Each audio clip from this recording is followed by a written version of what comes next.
আজকে আমরা আলোচনা করব সিএসএস এর অত্যন্ত গুরুত্বপূর্ণ একটা টপিক, সেটা হলো সিএসএস টেক্সট। দেখুন, এর কিছু প্রপার্টি আছে, প্রপার্টিগুলো আমাদের স্ক্রিনে দেখাচ্ছে। Text colour, text alignment, text decoration, text transformation, text spacing এবং টেক্সট শ্যাডো। এই কয়টা গুরুত্বপূর্ণ বিষয় আপনাদের না জানলে ওয়েব ডিজাইন আপনারা করতে পারবেন না, এটা জানতেই হবে। প্রত্যেক পর্বে আমরা এটার সবগুলো একসাথে হয়তো আলোচনা করতে পারবো না, বাট কয়েকটা পর্বের মধ্যে আমরা এইগুলো নিয়ে খুব বিস্তারিতভাবে আলোচনা করব। এর মধ্যে প্রথম অর্থাৎ এই পর্বে আমরা আলোচনা করব টেক্সট কালার এবং অ্যালাইনমেন্ট নিয়ে। টেক্সট কালার সম্পর্কে তো আপনাদের বলতে হবে না, এটা আমরা ইউজ করেছি, তারপরও এই ভিডিওতে আমরা ইউজ করব। বাট অ্যালাইনমেন্টটা আপনাদের একটু ভালো করে বিস্তারিত বলতে হবে। এবং আপনাদের প্রিভিয়াস শুরুর দিকেই আমি বলেছিলাম যে আপনারা যখন ওয়েব ডিজাইন করবেন তখন আপনাদের যদি মাইক্রোসফট অফিসের কোর্সগুলো, অফিসের কাজগুলো জানা থাকে, আপনাদের কাজ করতে খুবই হেল্পফুল হবে। না জানলেও কোনো প্রবলেম নাই, আপনারা দেখে দেখে শিখে নিতে পারবেন। এর মধ্যে আমরা আজকে আলোচনা করব টেক্সট কালার, দেন আর আলোচনা করব হলো টেক্সট অ্যালাইনমেন্ট। দেখুন, অ্যালাইনমেন্টের এই কয়েকটা প্রপার্টি আছে এবং এর অনুযায়ী ভ্যালু দিলে আমাদের টেক্সটগুলো আমরা ভালোভাবে হ্যান্ডেল করতে পারবো, ভালোভাবে অ্যালাইনমেন্ট করতে পারবো। দেখুন, এই পাশে আমাদের একটা এক্সাম্পল দিয়ে রাখছি কালারের, যে এই এলিমেন্টের নাম এবং কালার একটা প্রপার্টি আছে টেক্সট কালারের জন্য, কালার প্রপার্টি দিয়ে দিলাম। এইভাবে দিতে হয়। এবং আমি এই নিচের এলিমেন্ট অ্যালাইনমেন্টের জন্য আমি সিম্পল একটা স্টাইল লিখে রেখেছি। চলুন আমরা আজকে দেরি না করে সরাসরি কোডে চলে যাব। কোডে যাওয়ার পূর্বে আমাদের একটু প্রাথমিক ধারণা নেওয়ার দরকার। আমি মাইক্রোসফট অফিসের এটা 2016 ভার্সনটা ওপেন করে রেখেছি। আপনারা যেই কোনো ভার্সন ইউজ করেন না কেন, সেম কাজ। এখান থেকে দেখুন আমাদের এইটা হেডিংটা সিলেক্ট করলাম। সিলেক্ট করলে আমরা অ্যালাইনমেন্ট 4 রকমের করতে পারি। অ্যালাইনমেন্ট সেন্টার, এই উপরে দেখুন প্যারাগ্রাফ একটা ট্যাব আছে। এইখানে লক্ষ্য করুন যে এই প্যারাগ্রাফ ট্যাগের মধ্যে, ট্যাবের মধ্যে এই দেখুন আমরা অ্যালাইনমেন্ট লেফট ডিফল্ট ভাবে করা থাকে। আমরা সেন্টার করতে পারি, রাইট করতে পারি এবং জাস্টিফাই করতে পারি। এটাই হলো মূলত অ্যালাইনমেন্টের কাজ। তো আমরা এর সাথে আরো কিছু এক্সট্রা কাজ করা যাবে, সেটা আমরা ওয়েবের ক্ষেত্রে করতে পারবো। আমরা ওটাই এখন প্র্যাকটিক্যালি দেখব। স্ক্রিনে আপনারা একটা কমান্ড দেখতে পাচ্ছেন। এই কমান্ডটা ব্যবহার করে আমি এই পর্বের জন্য একটা নতুন ব্রাঞ্চ ক্রিয়েট করেছি। আমাদের ফার্স্ট যেটা করতে হবে, আমাদের কোড এডিটরে আমাদের এই প্রজেক্টটা ওপেন করতে হবে। লক্ষ্য করুন আমাদের প্রজেক্টটা সিএস ভিজুয়াল স্টুডিও কোডের মাধ্যমে আমরা কিন্তু ব্রাউজারে ওপেন করে রেখেছি। এখানে লক্ষ্য করুন যে আমি একটা হেডিং লিখেছি, একটা প্যারাগ্রাফ, দেন আমি আর একটা হেডিং এবং একটা প্যারাগ্রাফ। আমাদের অ্যাট ফার্স্ট যেটা করতে হবে, সিএসএস কালার নিয়ে একটু কাজ করতে হবে। যদিও আমরা কালার ইউজ করছি, তারপরেও আমি মনে করি সেটা ইউজ করাটা একটু বেটার। তো আমি এই প্রথমটাকেই একটা হেডিং, আচ্ছা এটাকে না দিলে হবে, শুধু আমাদের এই ওয়েবসাইটে আমরা যেটা করতেছি প্রজেক্টটা, এটার মধ্যে H2 শুধু একটাই আছে। এর জন্য কোনো প্রবলেম হবে না, অন্য কোনোটার মধ্যে কোনো ইফেক্ট পড়বে না। এর জন্য আমরা যেটা করতে পারি, কালার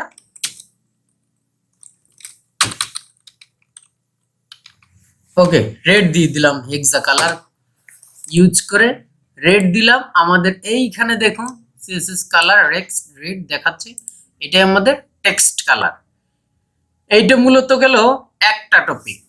দেন নেক্সট টপিক হলো টেক্সট অ্যালাইনমেন্ট। দেখুন আপনারা লক্ষ্য করবেন আমাদের সিএসএস টেক্সট অ্যালাইনমেন্ট যে কত রকম ভাবে করতে পারি সেটা আমরা এখন হিসাব পাই টু পাই হিসাব মিলিয়ে নেব।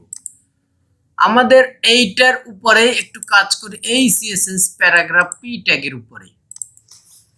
এটার মধ্যে আমরা একটা ক্লাস দিতে পারি, ক্লাস স্মল ট্যাগ, এটা স্মল ট্যাগ।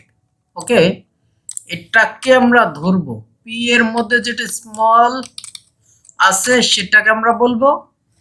আমরা এখন যে অবস্থায় আছে আমাদের টেক্সটটা সেটা হলো লেফটে চেপে আছে। আমরা বললাম যে টেক্সট অ্যালাইন সেন্টারে যাবে, আমাদের এই প্যারাগ্রাফটা সেন্টারে যাবে, শুধু প্যারাগ্রাফটা, কিন্তু আপনারা ভালো করে লক্ষ্য করবেন আমরা এইটার উপরে কিন্তু স্টাইল অ্যাপ্লাই করছি যে সেন্টারে চলে যাও, চলে গেছে। ভদ্র বাচ্চা কথা শুনেছে। আমরা যদি এটা না বলে বলি যদি রাইটে চলে যাও, এটাও আমাদের কথা শুনেছে সুন্দরভাবে। আমরা যদি এক কাজ করি, আমাদের অনেক সময় এইখানে দেখুন দুইটা লাইন কম বেশি হয়ে আছে। আচ্ছা, আমরা আরো কিছু লাইন এখানে অ্যাড করতে পারি, তাহলে আমাদের অ্যালাইনমেন্টটা জাস্ট করতে সুবিধা হবে। লরেম 50 লিখে দিলাম, এখানে যা আছে তাই। ওকে, এইখানে দেখুন লক্ষ্য করুন স্ক্রিনে এই যে লাইনগুলো শেষ মাথা পর্যন্ত নয়, কিছুটা কম বেশি করা আছে। আমরা এটাকে যদি জাস্টিফাই করি যে শেষ মাথা পর্যন্ত থাকবে, আমরা তাহলে কি করব, পি ট্যাগের মধ্যে আমরা এটাকে আর একটু কাজ করি, আমরা এটাকে যেহেতু স্পেসিফিক ধরবো এটার জন্য একটা ক্লাস দিয়ে দিলাম হলো প্যারা। প্যারা বলতে গার্লফ্রেন্ড প্যারা বা বইয়ের প্যারা না, এটা প্যারাগ্রাফের একটা প্যারা। ওকে, এখন আপনারা লক্ষ্য করবেন যে আমরা এই প্যারাটাকে ধরলাম, প্যারাটা ভাই ধরেন না, প্যারা কিন্তু আসলেই প্যারা। যাই হোক, ওই প্যারার বিষয় না আমাদের এখানে।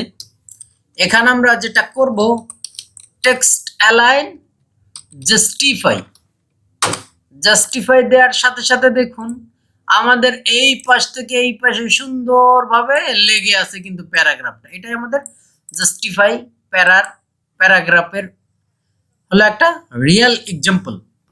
এখন লক্ষ্য করুন অনেক সময় হচ্ছে যে আমাদের এই শেষ লাইনটা আমরা আমাদের মডিফাই করতে হয়। আমাদের ক্ষেত্রে হয়তো এই দিক থেকে এখান থেকে শুরু করে শেষ থেকে শুরু করে অর্ধেক পর্যন্ত, প্রথম থেকে শুরু করে যতটুকু দরকার ততটুকু তো ডিফল্ট ভাবে থাকেই। তো আমরা এটাকেও কিন্তু কন্ট্রোল করতে পারবো। আমরা যেটা করব সেটা হলো আমাদের এই যেটা জাস্টিফাই করা আছে এটাকে আমরা কেটে দিব। কেটে দিলে কিন্তু প্রিভিয়াস যেইভাবে দেখার সেভাবে কিন্তু দেখাচ্ছে, কোনো প্রবলেম হচ্ছে না। এখন আমরা যদি বলে দেই যে এটার লাস্ট যে অ্যালাইন, টেক্সটের যে লাস্ট লাইনটা সেটার অ্যালাইনটা কিরকম হবে, এর জন্য আমাদের লিখতে হবে text align last. Text align last এটাকে বলতে হবে যে আমাদের লেফটে আছে, তুমি রাইটে চলে যাও, শুধু লাস্ট লাইনটা। দেখুন এ সুন্দরভাবে এখান থেকে টেক্সটে লেফট থেকে লেখা শুরু করছে, এখান থেকে শুধু এইখানে যতটুকু ধরেছে কিন্তু লাস্টে চলে গেছে। আমরা যদি বলি না ভাই তুমি লাস্ট লাইন, তুমি অসহায় গরিবের মতো এক সাইডে কেন পড়ে থাকবা, তুমি সেন্টারে চলে আসো। দেখুন সে সুন্দরভাবে ভদ্র বাচ্চার মতো আমাদের কথা শুনেছে, এই সেন্টারে চলে আসছে। আমরা কিন্তু এভাবে লাস্ট লাইনটার অ্যালাইনমেন্টটা কিন্তু সুন্দরভাবে করতে পারতেছি। এখন আমরা একটা কাজ করি, আমাদের এই প্যারাগ্রাফটা অনেক সময় না, আমরা একটু কাজ করি তাহলে আপনারা বুঝতে পারবেন ভালো।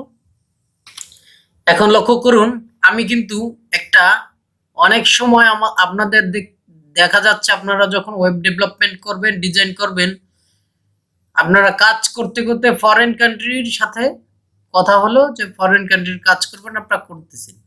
কোনো এক সময় আপনাদের মধ্যপ্রাচ্যের কোনো এক আরব কান্ট্রির সাথে কথা হলো যে আমার একটা ব্লগ সাইট বা আপনার বিজনেস সাইট করে দিতে হবে, বাট ওখানে কন্ডিশনটা হলো আপনাকে ওনাদের ওয়েবসাইটে কিন্তু আরবি ভাষাটা আপনার শো করতে হবে। তো সেক্ষেত্রে আরবি ভাষাটা শুধু বাংলা বা ইংরেজির মতো কিন্তু বাম দিক থেকে শুরু হয় না, আরবি ভাষাটা কিন্তু ডান দিক থেকে শুরু হয়। সেই ক্ষেত্রে আপনাকে কিন্তু এর ডিরেকশনটা চেঞ্জ করে দিতে হবে, এর অ্যালাইনমেন্টটা সুন্দরভাবে চেঞ্জ করে দিতে হবে। তো আমাদের এর জন্য এই আরবির জন্য আমাদের কিন্তু এটার একটু অ্যালাইনমেন্টটা চেঞ্জ করতে পারি আমরা। এখানে দেখুন আমরা আরবির জন্য অ্যালাইনমেন্টটা চেঞ্জ করে দিয়েছি, আমাদের কাজ হয়ে গেছে। অনেক ক্ষেত্রে দেখা যাবে এইভাবে শুধু অ্যালাইনমেন্ট চেঞ্জ করে দিলেই হবে না, এর যেই লেখার যে ডিরেকশনটা এটা উল্টো করে দিতে হবে। তো আমরা যদি উপরের এই ইংরেজি সেন্টেন্সটা দিয়েই এই কাজটা করি যে আমাদের যে লেখার ডিরেকশনটা এটা উল্টো করে দিই, আমরা কি করব, এইখানে এই যে স্মল প্যারাগ্রাফ যেটা আমাদের সেটাকে আমরা বললাম ডিরেকশন, ডিরেকশন আর রাইট টু লেফট, আমাদের হলো লেফট টু রাইট থাকে, আমরা রাইট টু লেফট করে দিলাম ডিরেকশন। দেখুন এইখানে আমাদের লেখাটা কিন্তু আগের মতোই আছে, রাইট টু লেফট অ্যালাইনমেন্ট চলে গেছে। আচ্ছা আমরা একটা কাজ করি, অ্যালাইনমেন্টটা চেঞ্জ করে দিই। এটা দেখুন এইখানে কিন্তু লেফট টু রাইট আমাদের এই অ্যালাইনমেন্টটার কারণে কিন্তু বোঝা যাচ্ছে না, বাট আমাদের এই ডিরেকশনটা কিন্তু এইভাবে হচ্ছে। আমরা এই অ্যারাবিক টেক্সটার অ্যালাইনমেন্টটা রিমুভ করে দিলাম, দেওয়ার সাথে সাথে দেখুন আমাদের এইখানে চলে আসছে। আমাদের ওইভাবে অ্যালাইনমেন্টটা দিয়ে করতে পারি, বাট আমাদের এই যে প্রপার্টিটা এটা দিয়ে আমাদের সাধারণত এই ডিজাইনটা করতে হয় যে আমাদের ডিরেকশনটা কিরকম হবে, টেক্সটের ডিরেকশন রাইট টু লেফট। এইখানে দেখুন রাইট টু লেফট ডিরেকশনটা হয়ে গেছে। এখন অনেক ক্ষেত্রে দেখা যায় যে আমাদের শুধু ডিরেকশন চেঞ্জ করলেই হয় না, আমাদের পুরো টেক্সটটাকেই উল্টো করতে হয়, রিভার্স করতে হয়। তো সেই ক্ষেত্রে আমাদের একটা প্রপার্টি ইউজ করতে হবে, ইউনিকোড বিডি। ইউনিকোড বিডি এটাকে বলতে হবে কি বিডি ওভাররাইট, বিডি ওভাররাইট করে দিলাম। দেখুন এই যে লেখাটা এটা কিন্তু রিভার্স হয়ে গেছে, উল্টো দিক থেকে সুন্দরভাবে এটা এই the quick brown fox jump over the lazy dog, আপনারা দেখলে দেখবেন সম্পূর্ণ উল্টো। আমি উল্টো দেখতে পাচ্ছি, বাট আমি যেহেতু বিষয়টা লিখেছি আমি বলতে পারতেছি আমি যে এখানে কি লিখেছি। এইভাবে আপনারা কিন্তু ডিরেকশনটাও চেঞ্জ করতে পারেন। আপনারা ভালোভাবে লক্ষ্য করলে দেখবেন স্ক্রিনে আমি একটা ফর্মুলা লিখে রেখেছি, বীজগণিতের একটা ফর্মুলা। এটাকে আমরা কিন্তু সাইজ করব, এটা কিন্তু সাইজ অবস্থা নাই, এখানে a plus b whole square হবে, দিয়ে রেখেছি 2, এইভাবে সূত্রটা বলে দিয়েছি। তা আমরা এক্স্যাক্টলি সূত্র যেইভাবে থাকে সেভাবে যদি করতে চাই, আমরা এইখানে দেখুন স্প্যান দিয়ে আমরা পাওয়ারটা নিয়েছি। আমরা এখন আমাদের কাজের সুবিধার্থে আমাদের যে স্প্যানের মধ্যে যেই কিটা আছে, যে ওয়ার্ডটা আছে সেটাকে আমরা বলতে পারি ভার্টিক্যাল অ্যালাইন সুপারস্ক্রিপ্ট।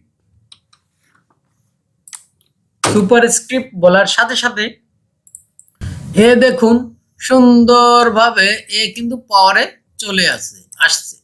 এখন আমরা যদি এইখানে সুপারস্ক্রিপ্ট না বলে সুপার না বলে সাব বলতাম, সাবস্ক্রিপ্ট বললে দেখুন আমাদের পাওয়ারগুলো কিন্তু নিচের দিকে চলে আসছে সুন্দরভাবে, কেউ কোনো কথা বলেনি, সবাই আমাদের কথা রেখেছে।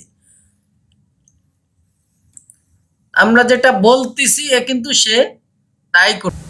এখানে আপনারা দেখেছেন অ্যালাইনমেন্ট চেঞ্জ করার সাথে সাথে আমরা কিন্তু এক্সাম্পল হিসাবে আমরা কিন্তু বীজগণিতের একটা ফর্মুলাও রেখেছি এবং এটাকে সুন্দরভাবে পাওয়ারের জায়গায় পৌঁছে দিয়েছি। এটা আমরা এই সিএসএস স্টাইলের মাধ্যমে এটা করতে পারি। এই ছিল আজকে আমাদের সিএসএস এর কালার এবং অ্যালাইনমেন্টের উপরে ছোট্ট একটু ডিসকাশন, আপনাদের এই ডিসকাশন কয়েকবার করে প্র্যাকটিস করবেন। প্র্যাকটিস করার পরে যদি কোনো ধরনের কোনো প্রবলেম হয় আপনারা অবশ্যই কুইক ডেভেলপমেন্ট প্রোগ্রামিং কমিউনিটি এই গ্রুপে অ্যাড হয়ে এখানে আমাকে সরাসরি নক করতে পারে। এবং আমার সাথে আর যোগাযোগ করার আরেকটা মাধ্যম হলো কুইক ডেভেলপমেন্ট একটা ফেসবুক পেজ, এখানে আপনি ফলো দিয়ে লাইক করে আমাকে নক করতে পারেন, আমি আপনার ডাকে সাড়া দেব। আমার কাছে যদি পরামর্শ থাকে আমি আপনাকে সর্বোচ্চ সহযোগিতা করার চেষ্টা করব। ধন্যবাদ। আল্লাহ হাফিজ।